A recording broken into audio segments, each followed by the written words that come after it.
Hello everybody and welcome to the Whiskey Dictionary. Today I have an interesting whiskey from India for us to talk about. Now I was in Total Wine at the end of October when I spotted this Amrut Portonova. And this is something that I don't do very often, where I just blindly buy something that looks interesting. And I mean, I'll say I kind of liked the marketing, I liked the box, I liked the fact that I had never heard about it. So I picked it up. You know, I tossed something in Discord just to make sure people weren't going to tell me it was trash. But immediately people were like, oh, I've heard good things about that. So I picked it up. But I think it was about $120. But let's go ahead and talk about whether this is worth your money or not.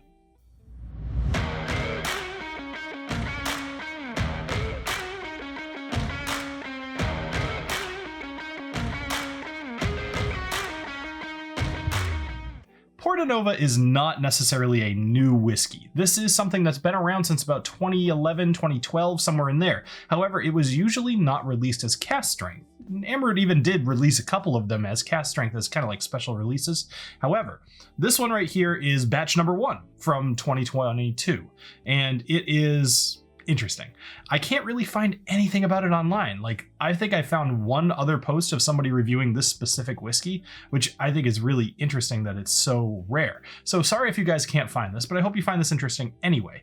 Now, Amrut is something that I've talked a million times about on this channel, and by that I mean I think twice. But Amrut is a really good Indian whiskey. They kind of do everything manually, and so they've even got like people, you know, bottling. They don't have a big factory to do all this bottling for them. They do everything by hand, and in general they're following kind of Scottish traditions as far as making whiskey goes. But a lot of Indian whiskeys are doing that too. Paul John, Rampur, for example. But Amrut is one that I've always just really gravitated towards, even though they don't have a ton of selection. So as far as the Portonova goes, this is a port finished whiskey. Now, it's a little bit different than that, and I would almost call it kind of like a bourbon sandwich, right? So you take your normal Amrut, which is aged in ex-bourbon barrels, and then you put them into ex-port pipes, which a port pipe is just a fancy way of saying a barrel that held port. It's a different shape, it's a different size, etc., but it's a barrel, right? Then it goes back into ex-bourbon barrels and finishes its time there. Now, this whiskey here, although it's a no-age statement, is about 6 years old. So it's doing all of this within about 6 years. However, it has been established that India, just based off its environment and the climate and the temperature, does not need as long to age as something like Scotland. And this is a big thing that we've talked about on this channel before, although maybe someday I'll do a specific video on this. It'd be kind of interesting to me. This whiskey was bottled in March of 2022. However, I didn't find it until October of 2022, so you might still be able to find one out there. It's 62.1% ABV, so pretty high cask strength. It's aged in ex-bourbon barrels and then finished in port pipes and then finished again in ex-bourbon barrels. It's reasonable to assume that they do not chill filter it or artificially color it based off their other expressions. Its MSRP is roughly about $120, but based off its scarcity, you might end up having to pay a little bit more.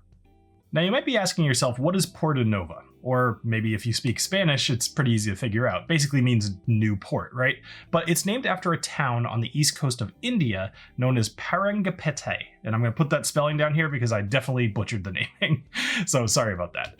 But it is named after this port town that was under Portuguese control between the 16th and 18th centuries and eventually retaken by the British. So they named it after that. Sure, why not?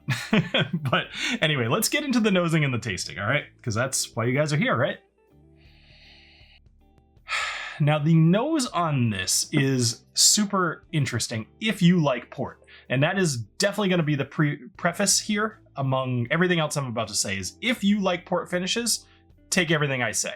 Otherwise, this is not going to be for you because it's very much an indicative flavor of something finished in port. It does it really well. So when we go ahead and nose this, what you are getting is some stuff like darker fruits. Like, think of the classics, right? We've got dates, we have plums, and we have raisins. Those are things that I pick up in here, and it makes sense because they are generally the flavors you're going to get from port. It just takes it on really, really well. And that's one thing I really like about the Amrut flavor profile is I feel like it takes on other stuff really well, or at least it could. It's really good by itself, but it's almost not super complex. So when you introduce something else, it takes it on really well, like chicken. So this whiskey's like chicken. I mean that in the best way possible. I hope that's not insulting. All right, so be a little careful when you're nosing this, because that 62% is definitely going to creep up on you just a little bit. But aside from that, it finishes with this really sweet caramel finish, which everything about this, like you could smell this and say, oh, that's port finish, but like there was bourbon barrel in there involved in there somewhere for sure, and a lot of it. So it makes sense that it spent time in bourbon, then went to port, and then went to bourbon again when you smell this. Like, no doubt about it. It's a great smelling whiskey. All right, let's go ahead and have a taste. Cheers.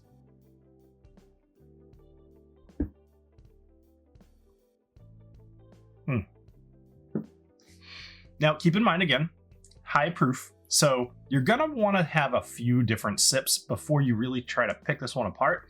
Or, better suggestion, add a little bit of water.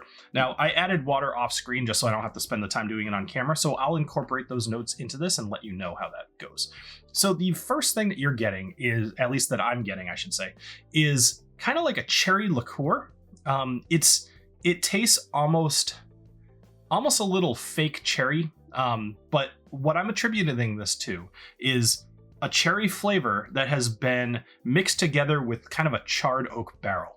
And I feel like that charred oak is changing the flavor of that cherry to almost be like a dry cocoa dark chocolate powder kind of thing. And it's I don't want to say like a chocolate covered cherry, because that's not what I'm getting here. It's almost like if you ever have like those little truffles, I think is what they're called, where they're covered in a like cocoa powder.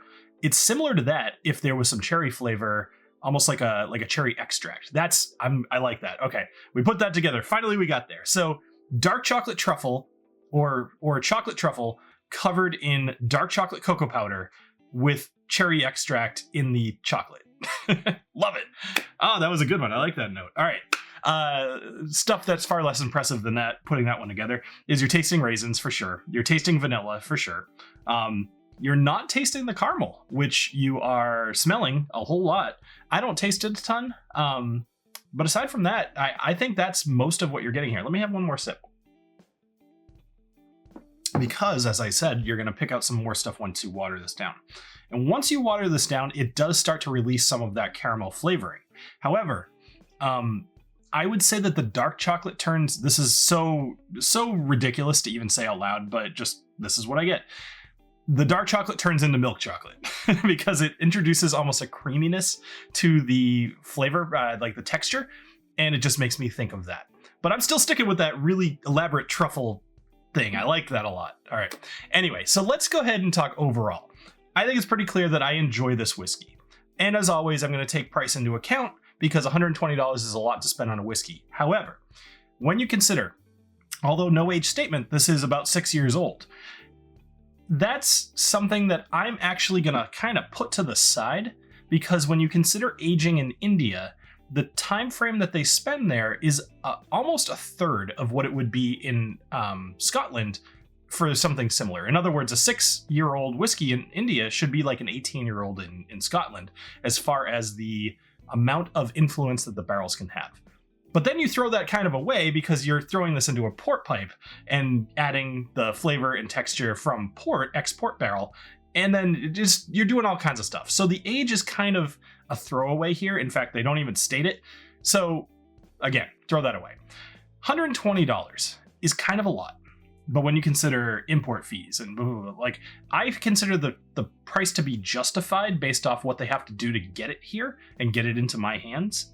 But when I look at something next to it from, say, Scotland, that is $120, where would I put this? And to be honest, this is one of my favorite port finished whiskeys that I've had. Admittedly, I've probably had like 8. So, I mean, it's a decent sample, but it's not like I've had 50. This is becoming one of my favorite port finished whiskeys that I've ever had. And I would like to retest some. Maybe I'll do it on a live stream or something and just kind of see if I could blind pick this one. But I really like this. And if port is something that you enjoy, I think you should try to seek this one out. Now, here's the bad news. I looked online. People are selling this for about $200. Don't buy it for $200. Look at some local stores. See if it happens to be on the shelf. especially Total Wine, because Amrut and Total Wine kind of work together. So that would be my suggestion if you want to pick this one up. And I suggest that you do. So in my mind, I'm going to give this a buy it, and I feel really sad about it if you can't get your hand on it. But I also get that this one's a little rare. So it is what it is. But anyway, thank you everybody for joining me here on the Whiskey Dictionary. If you enjoyed what you heard, hit that subscribe button. I'm actually super close to 60,000. By the time you see this video, I might have actually already hit it. So if you can help me get there, I'd appreciate it. Otherwise, go check the links in the description. Check out the Patreon. There's all kinds of good stuff there. And I do a lot of like little lens things, think like Instagram stories, except I try to do those in Patreon instead. All right. Thank you, everybody. Have a great rest of your night, and I hope you have a good one. Cheers.